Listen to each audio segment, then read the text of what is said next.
This video is sponsored by Art. More about them later in the video. If your book is not selling the way you hoped, the problem might not be your story, it might be your cover. And through places like Amazon KDP, readers make decisions in seconds. They scroll through dozens of titles, glance at each thumbnail, and move on unless something grabs them. Your cover has one job: to stop the scroll and convince a reader to click. If it fails at that, the story inside never even gets a chance. The reality is that most indie authors underestimate how much a weak design costs them.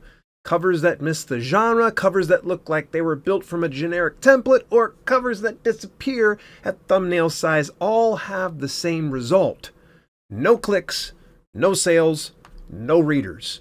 That is what we are going to tackle today. We will look at the most common cover design mistakes authors make when publishing through KDP and places elsewhere, and you will see real-world redesigns that completely turn books around, and we will talk about what it takes to create a cover that actually sells.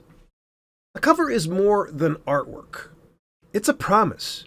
When readers see your book for the first time, they're not just looking at colors and shapes, they're measuring your professionalism, your genre fit, and whether your story feels worth their time. A strong cover makes an instant promise that the inside is just as good as the outside. A weak one breaks trust before a single page is even read. That is why design is not optional. It is marketing. It tells readers if your book is fantasy, thriller, or romance.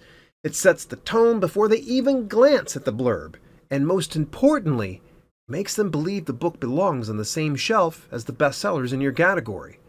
Take Elliot Scott, author of the Spectrum Lathe series. His original cyberpunk covers looked flat and forgettable. Readers who actually opened the book enjoyed the story, but most never gave it a chance. After a redesign, everything shifted. His first book climbed to #1 in multiple Kindle categories, gained thousands of downloads, and even picked up fresh reviews and mailing list signups. The words had not changed, but the cover finally did its job. That's the power of a professional design. A cover can hold a book back, or it can push it forward in ways that no amount of advertising can replace. Let's look at the biggest cover design mistakes that trip up indie authors on KDP and how you can avoid them too. And by the way, this works for any publishing platform beyond Amazon KDP. Mistake number 1, using KDP's Cover Creator. KDP offers a tool called Cover Creator. It's 100% free. And no, it might look convenient, but it was never built for authors who want to sell books. The tool is designed for hobbyists who want something quick and simple, not for those trying to compete in a crowded marketplace. The templates are generic at best. The typography options are limited, and the results almost always look cookie cutter. Readers pick up on this right away. If your cover looks like it came out of a form generator, they assume the book inside is just as unpolished.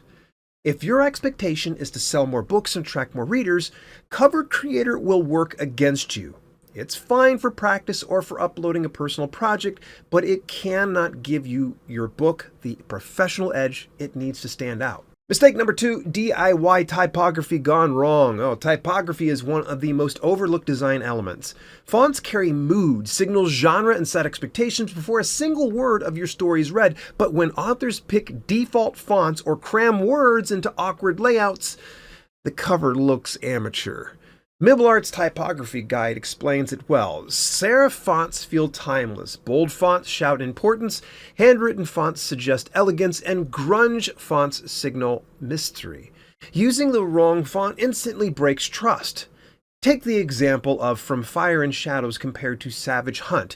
The first uses adventurous typography that fits fantasy. The second is bold and chilling, perfect for a darker story. Now, if you swap them, readers would think they were buying the wrong genre. The fix is not about choosing a pretty font, but a market-aware one. Typography should match the tone of your genre, stand out in thumbnails, and never confuse the reader. Mistake number 3, covers that signal the wrong genre. Readers are looking for visual shortcuts. They know what romance should look like, and they know what to expect from a thriller. If your cover sends the wrong signals, you'll lose them before they even read the description. I learned this lesson firsthand with one of my fitness books. Instead of sticking to a design that clearly fit the fitness market, I experimented with a comic book style cover. Yeah, don't judge me, all right? It looked cool, no doubt about it, but it sent the wrong message. My audience thought it was fiction or something unrelated to fitness, and sales tanked. I mean, big time.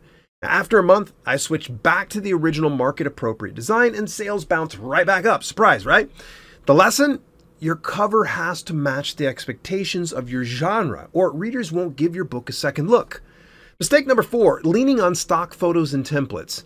Stock images are everywhere, and readers can spot them instantly. Templates and drag-and-drop tools might look like a shortcut, but they rarely create something that feels professional. The result is a cover that blends into the crowd. Now, look at Sarah C. Walker's Winterstruck. Now, the original cover used flat imagery that did not stand out. The redesign created a detailed protagonist, glowing magical effects, and typography that looks sharp in the thumbnail form. The book instantly looked like it belonged in urban fantasy instead of self-publishing obscurity. Now, stock photos are not the enemy, but using them without skill almost always produces a generic result.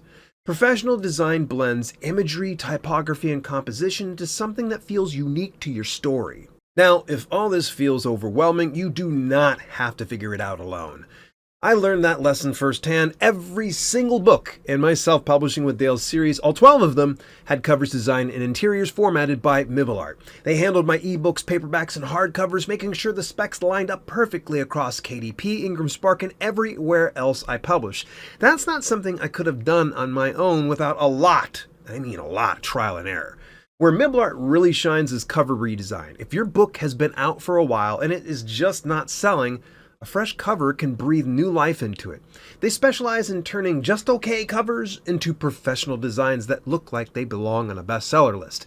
I've seen it happen for other authors too, where the story did not change, but once Mibelart stepped in, the book suddenly started moving. And it's not only covers. Mibelart creates marketing materials, logos, and even swag to help you promote your books. When they delivered my series, they included a ton of bonus graphics that I was able to use on YouTube, social media, and in my newsletters. It made marketing so much easier because I had professional visuals ready to go. One of the best parts? You only pay when you're happy with the final product. That kind of confidence is rare in this industry, and it is why I keep working with them. If you want to check them out, head over to my affiliate link at dalelinks.com/Mibelart. Use the coupon code DALE10 to get 10% off your next order. Mistake number 5, covers that disappear at thumbnail size. Now, most authors design for the full cover and forget the reality of KDP and Amazon. 90% of readers will see your book as a tiny thumbnail first. If your text is unreadable or the design fades at small scale, you're finished. You're cooked. It's over. Mark B. DeGeorge's A Call to the Sky struggled with this problem. The redesign solved it by creating bold typography, stronger contrast, and action that popped even at small sizes. It went from background noise to a cover that demanded attention. Always test your cover at thumbnail size. If it's not readable at a glance, it's not ready.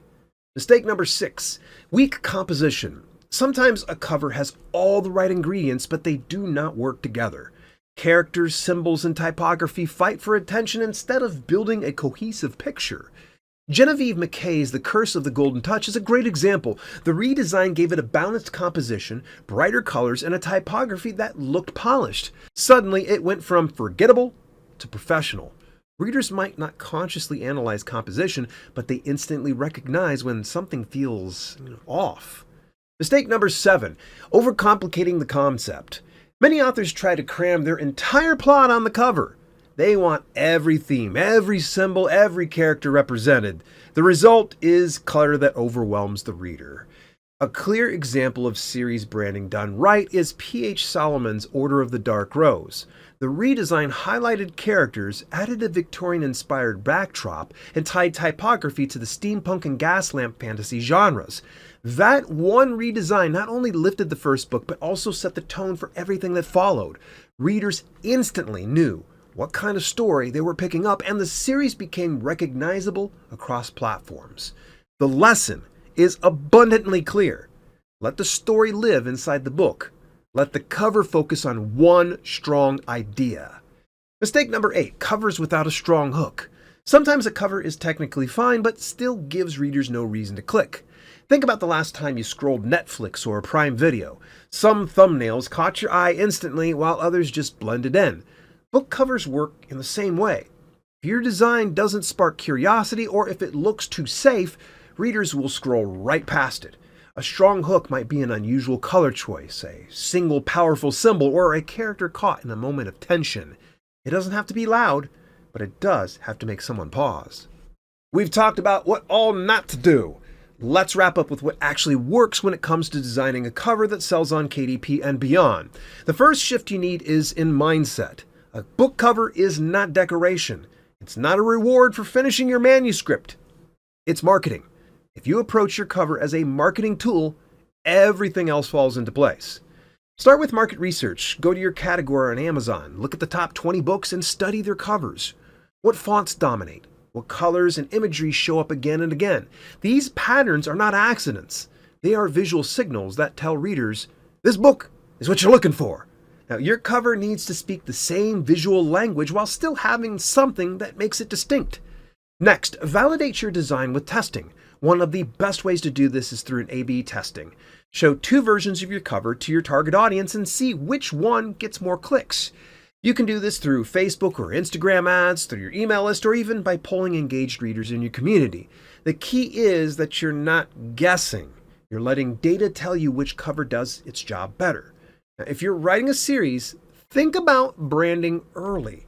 A consistent look across multiple books creates recognition and builds your author brand. Readers who enjoy one book in the series should be able to spot the next one instantly.